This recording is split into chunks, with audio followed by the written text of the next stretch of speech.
आज जो नेता लेंगे या क्रांतिकारी लेंगे उसमें नाम मिलता है हमें विनायक दामोदर सावरकर। विनायक दामोदर सावरकर।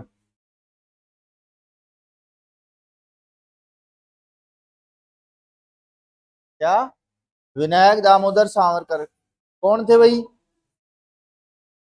क्रांतिकारी थे। काला पानी की सजा हुई थी इन्हें। तो इनका जन्म हुआ था 28 मई को।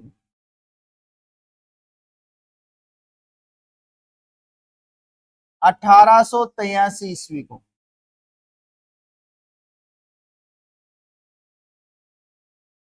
कब का जन्म बताया गया है? 28 मई 1883 को। एक गांव पड़ता है नासिक में, बागुर। बागुर गांव है नासिक में, और नासिक पड़ता है महाराष्ट्र में। यहां पर इनका जन्म 28 मई 1883 ईस्वी को हुआ। अब भाई कोई भी व्यक्ति है वो अपने कार्यों से जाना जाता है, कार्यों से जाना जाता है। इसीलिए इसे वीर सावरकर सावरकर की उपाधि या उपनाम दिया गया है। उपनाम में क्या कहते हैं? वीर सावरकर। तो वीर सावरकर कहने का मतलब ये नहीं है जैसे आजकल कुछ कहते हैं कि भाई ये इन्होंने अंग्रेजों से माफी मांगी थी। भाई मांगी होगी, लेकिन कुछ तो ऐसा किया होगा कि इन्हें वीर का नाम मिला। दो कहा जाता है कि इन्हें 2 जन्मों की काला पानी की सजा हुई थी। और काला पानी जेल का है अंडमान निकोबार द्वीप समूह में। और अंडमान निकोबार के चारों तरफ जेल के क्या है? समुंदर। क्या है? इसीलिए इसको हम क्या कहते हैं? काला पानी। अब समुद्र का पानी और इस जेल का नाम काला पानी क्यों पड़ा? कोई एक्सप्लेन कर सकता है समझदार बच्चा कि भाई इस जेल को हम काला पानी की सजा के लिए क्यों जानते हैं, अंडमान निकोबार वाली को? नहीं पता? कुछ नहीं, छोटा सा रीजन है। देखो, जहां ये अंडमान है और निकोबार द्वीप समूह है ना, और ये भारत की मुख्य भूमि से अलग है, तो ये बीच का जो समुंदर है ना, इस समुंदर का पानी काला है। इसीलिए इसको काला पानी बोला जाता है?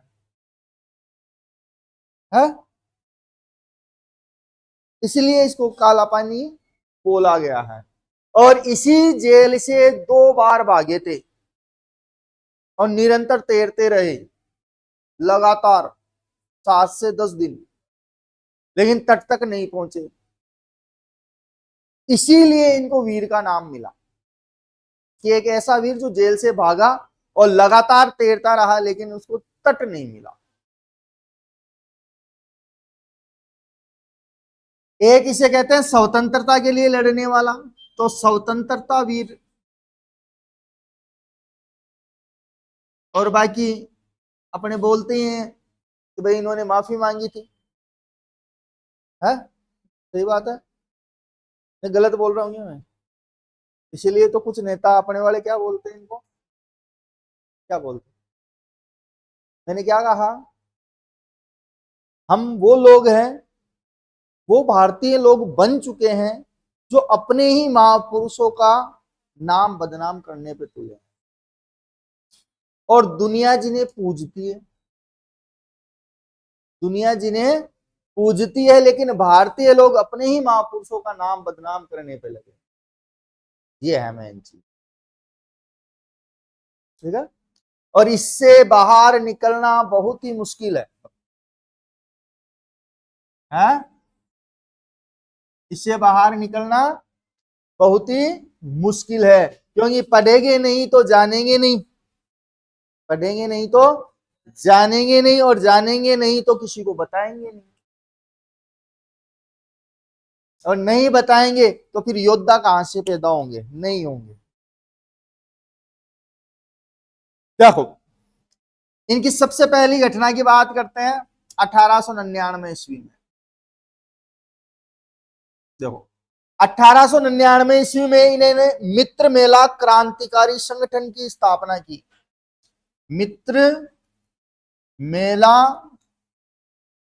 क्रांतिकारी संगठन की स्थापना की।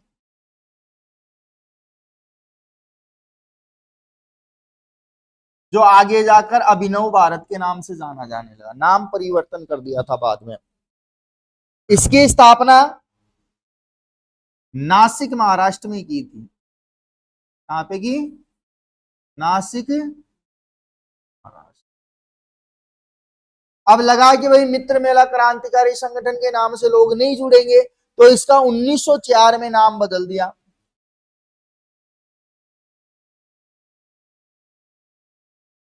नाम परिवर्तन कर दिया इसका अभिनव भारत के नाम से।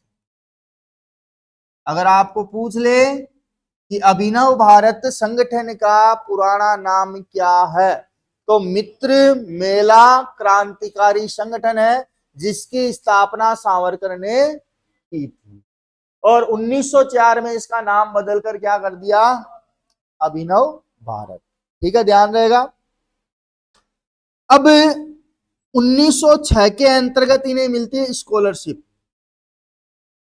क्या मिलती है?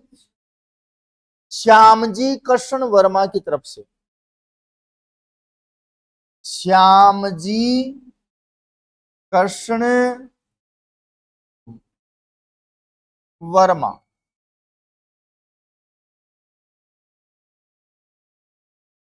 स्कॉलरशिप को हिंदी में क्या बोलते हैं? छात्रवृत्ति।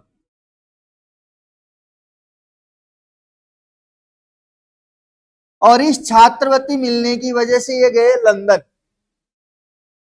देखो, आपको एक चीज बताऊं, उस जमाने में भी छात्रवृत्तियां मिलती थी।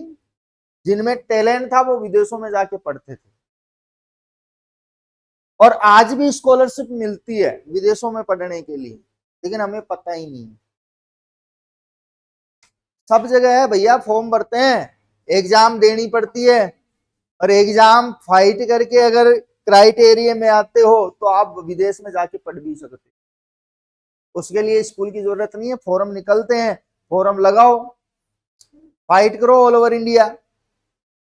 सेंट्रल गवर्नमेंट भी देती है और स्टेट गवर्नमेंट भी देती है, लेकिन हमें पता ही नहीं है। मैं क्या कह रहा हूं, अपने भारत के 99% लोगों को अपने हक और अधिकार मालूम ही नहीं है कि उनके लिए गवर्नमेंट क्या करती है और तुम गवर्नमेंट से क्या करवा सकते हो।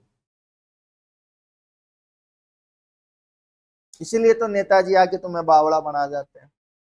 काम के नाम पे कभी वोट मांगेंगे नहीं, लेकिन फलाना ये कह के फलाना वो करके तुमसे नोट जरूर लेंगे। और फिर वो ये, और तुम कहते हो अरे यार फलाना आया था 500 रुपए दे के गया। अब इस 500 के 500 करोड़ कमाएगा वो व्यक्ति जो दे के जाएगा तुम्हें। तुम्हें कितने में सल्ट आ गया? और वो कितने कमाएगा? अब एक 500 के नोट का 500 करोड़। समझ जाना इस चीज को,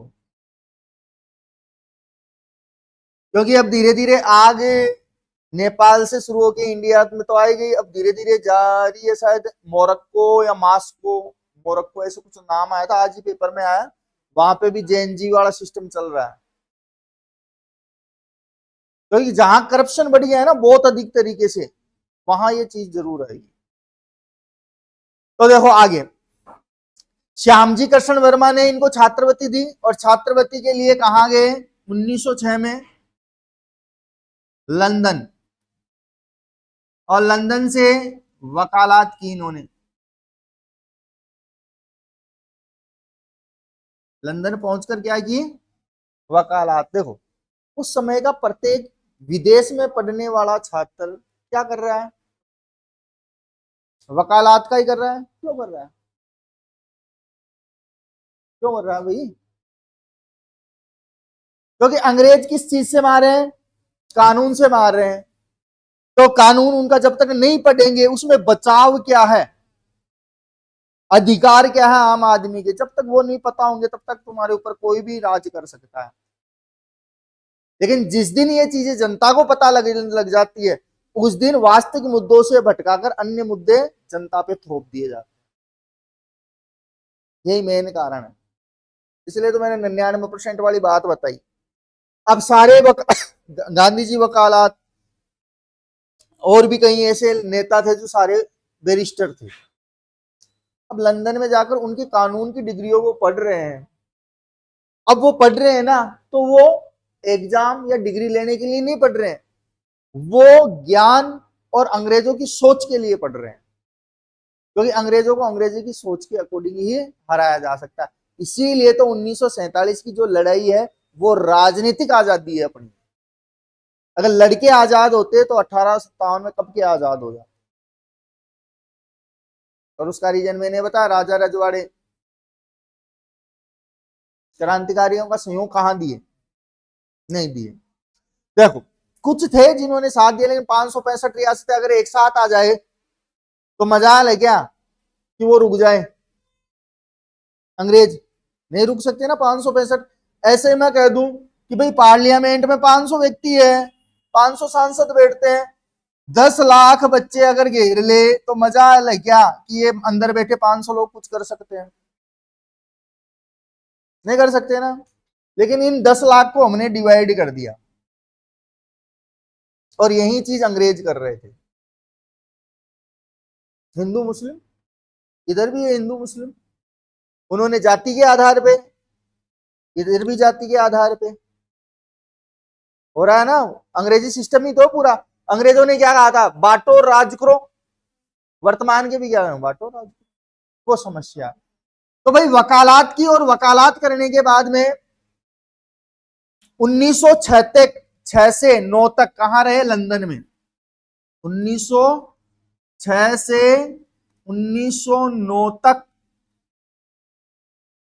वकालत करने के लिए कहां रहे, लंदन में रहे। और डिग्री कंप्लीट करने के बाद कहते हैं कि इसी समय के दौरान इन्होंने एक अपना एक संगठन बनाया, इंडिया हाउस।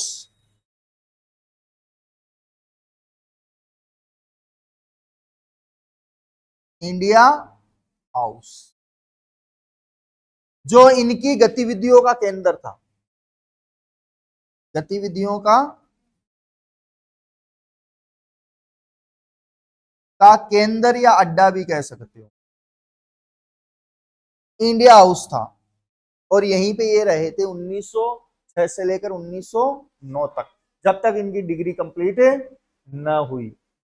अब यहां रहते हुए कहते हैं कि जब ये रह रहे थे तो ये भारतीय लोगों के लिए बनवाया गया था, जिसके अंतर्गत कौन रहेंगे, वो ही छात्र रहेंगे जो इंडिया से लंदन पढ़ने आए हैं।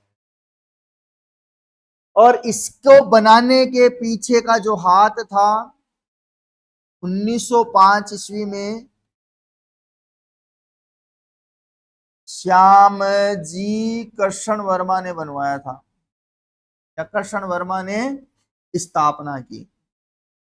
अब ये छोटे छोटे क्वेश्चन है, ध्यान रखना, पूछे जाते हैं कि भाई इंडिया हाउस कहाँ है, तो इंडिया भारत मत कर देना, लंदन में है।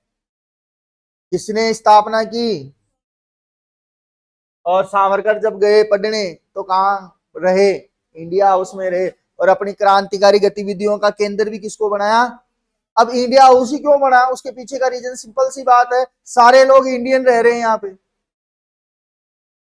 सारे लोग कौन है, इंडियन रह रहे हैं इसलिए। और यहीं पर 1906 से लेकर 1909 तक इन्होंने एक पुस्तक लिखी, जिसका नाम था war of Indian independence. War of Indian independence.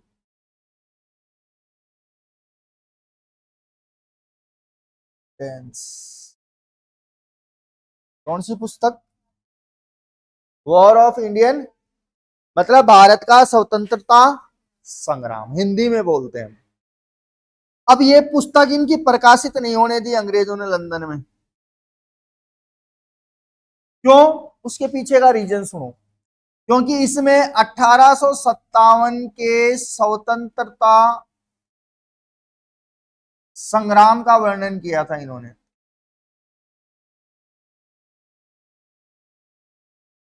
किसका वर्णन किया? 1857 की जो क्रांति या स्वतंत्रता संग्राम हुआ था उसका संपूर्ण वर्णन इन्होंने इस पुस्तक में किया। और इसी कारण इस पुस्तक को प्रकाशित नहीं होने दिया अंग्रेजों ने।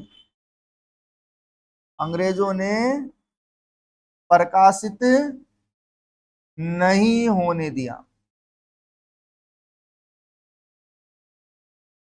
अब नहीं होने दिया तो भाई पुस्तक लिखने का फायदा क्या? तो इन्होंने क्या किया, लंदन से निकले और लंदन से निकलकर कहां पहुंचे? हॉलैंड।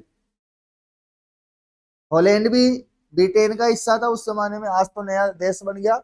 और नया नाम क्या हॉलैंड का? पूछा हुआ क्वेश्चन है एसएससी रेलवे में कि हॉलैंड का नया नाम क्या? हॉलैंड में निम्न में से किसे कहा गया है? नीदरलैंड। शाबाश, पढ़ लिया करो डांगरो। हॉलैंड, हॉलैंड गए और हॉलैंड से इसे क्या किया? Peak week papers, peak week papers, और एक नाम और दिया इसी को, स्पॉट पेपर्स।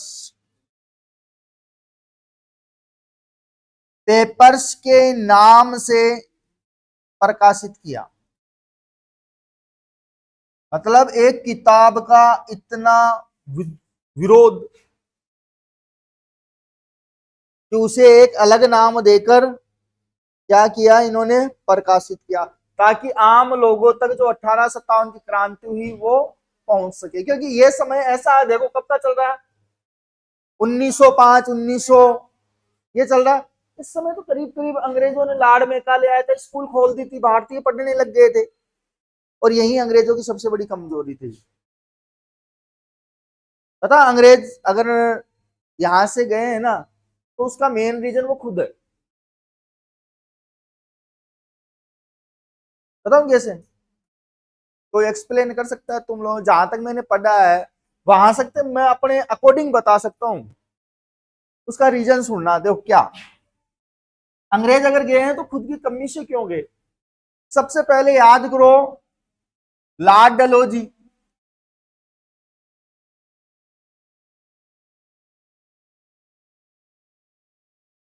क्या काम किया था इसने? रेल। ये अंग्रेजों की सबसे बड़ी कमी रही। रेल आने से व्यक्ति एक स्थान से दूसरे स्थान के लोगों से जुड़ गया। फिर कोई एक व्यक्ति और आया था जो टेलीफोन लेके आया।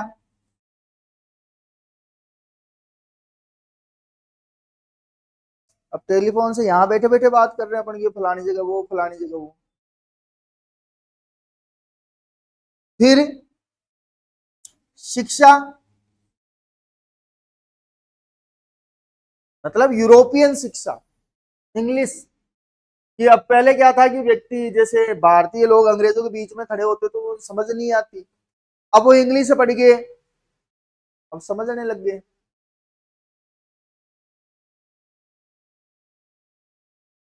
ये भी एक रीजन है अंग्रेजों का इंडिया से समाप्त होने का।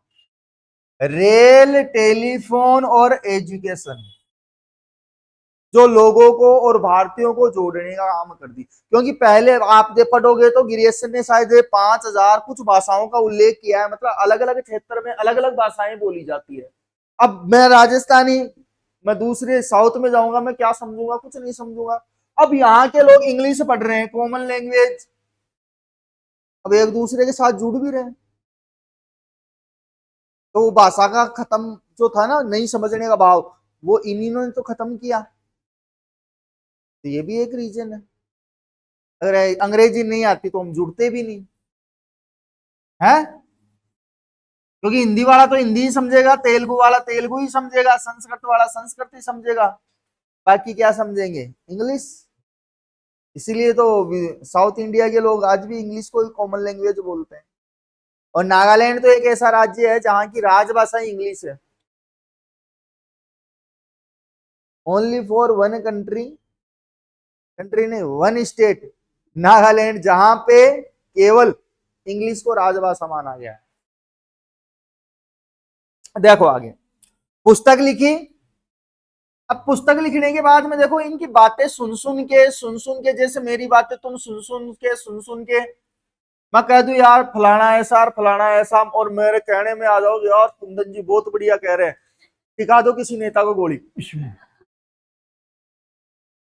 है, किसी नेता के गोली टिका दो।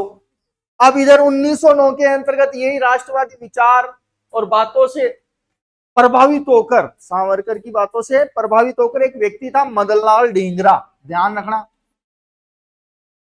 मदनलाल ढींगरा, ये प्रभावित हुआ सावरकर की बातों से, और ये जाकर भारत सचिव के शिक्षा सलाहकार थे Curzon William Moily, William Moily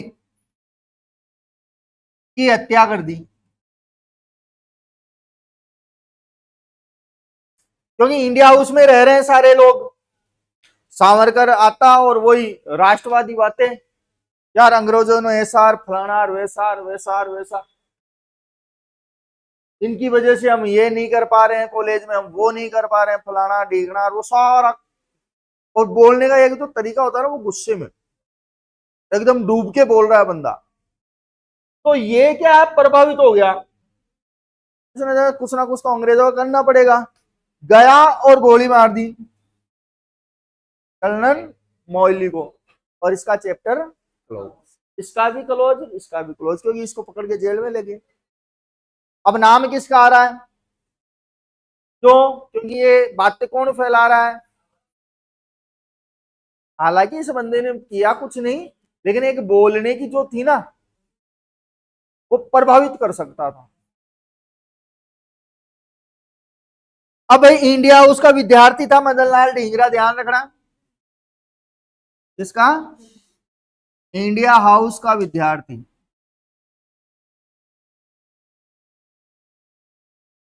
जो सावरकर से प्रभावित था, इससे प्रभावित था, और इसी के कारण इसने किसकी हत्या की, कर्नल मोयले की। अब भाई यहां पे हत्या कर दी किसके प्रभाव में आकर, नाम किसका आया, उसको तो पकड़ लिया, लेकिन इधर नाम किसका आया, सावरकर का। वैसा अब ये भाग के हिंदुस्तान आया, आगे भारत, वही बात फिर हिंदुस्तान आके नासिक में भी वही बात कि अंग्रेज ऐसे फलाना ढीकना वोर वोर वोर ऐसे वैसे फलाना लोगों को बोलते। अब इन्हीं में एक व्यक्ति था भारत आने के बाद, अनंत लक्ष्मण कानहारे,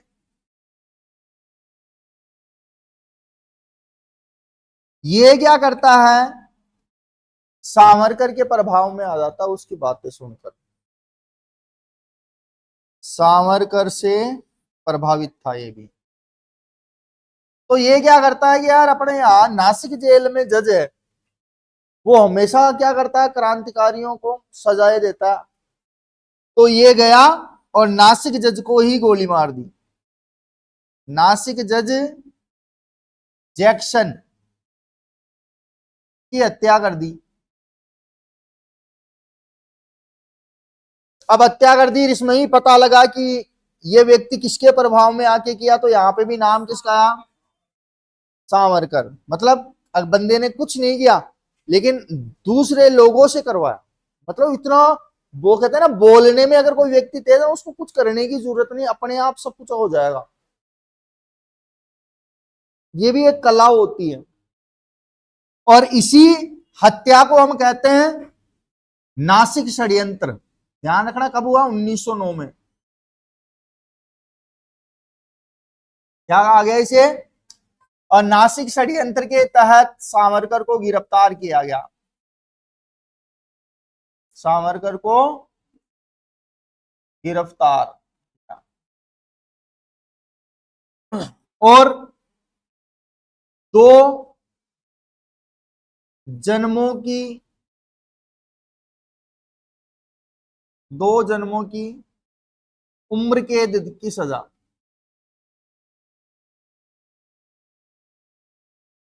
कौन सी सजा सुनाई? 2 जन्मों की उम्र कैद की सजा सुनाई। और उसके लिए ये गए कहा? उम्र कैद जैसे आज 14 साल की है, 14 साल की होती है तो हाँ, नहीं नहीं नहीं नहीं, 14 साल की है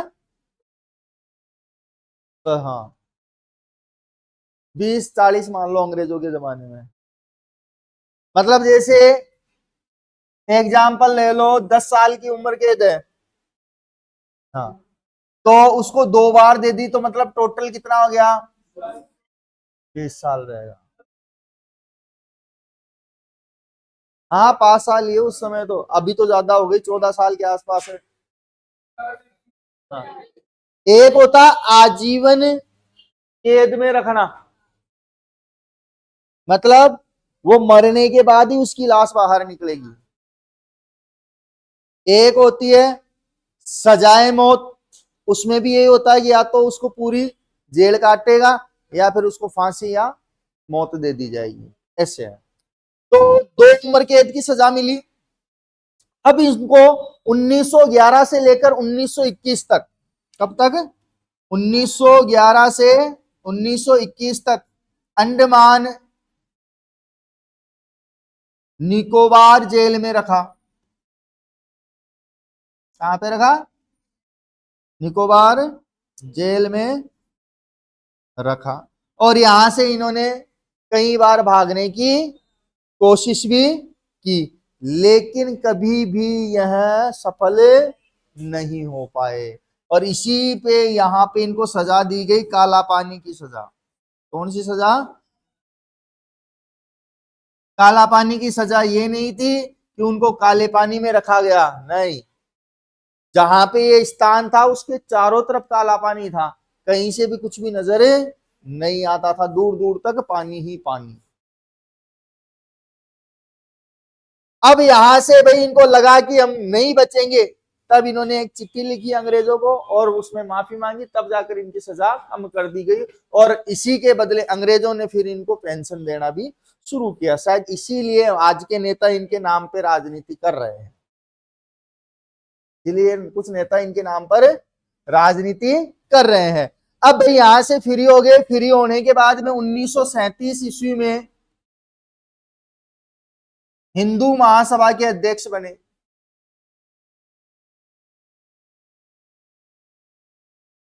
क्या बने? हिंदू महासभा के अध्यक्ष बने। अध्यक्ष बनने के बाद में कहते हैं कि 1948 में नाथूराम गोडसे ने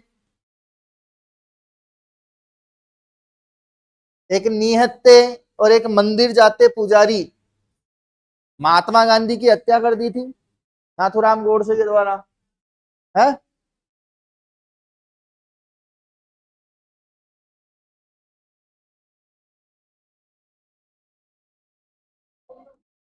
बोलने को तो यही नहीं कि कल गांधी जयंती थी तो कुछ लोग नफरत तो दिलों में गांधी जी से बहुत रखते हैं, लेकिन करण चरणों में ढोक जरूर दे रहे थे। इसी का नाम गांधी है, इसी का नाम गांधी है कि दिलों में नफरत होने के बावजूद भी वो व्यक्ति चरण छुआ दे, प्रणाम करवा दे, उसी का नाम गांधी।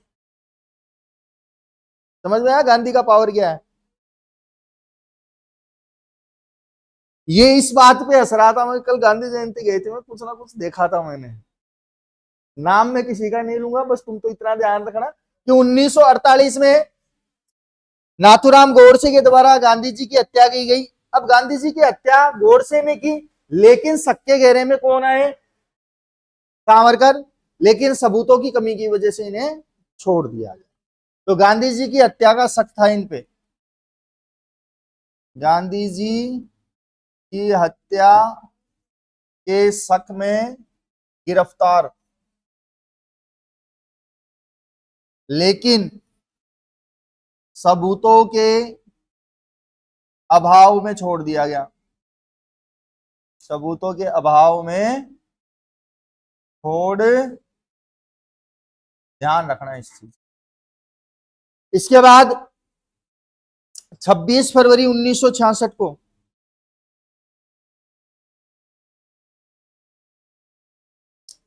प्राकृतिक मौत हो गई।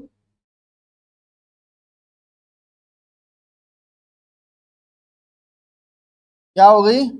मृत्यु। देखो, मृत्यु देश आजाद होने के बाद हुई, मतलब 64 या 63 के आसपास पंडित जवाहरलाल नेहरू की मृत्यु हो गई थी, उसके बाद में इनकी मृत्यु हुई।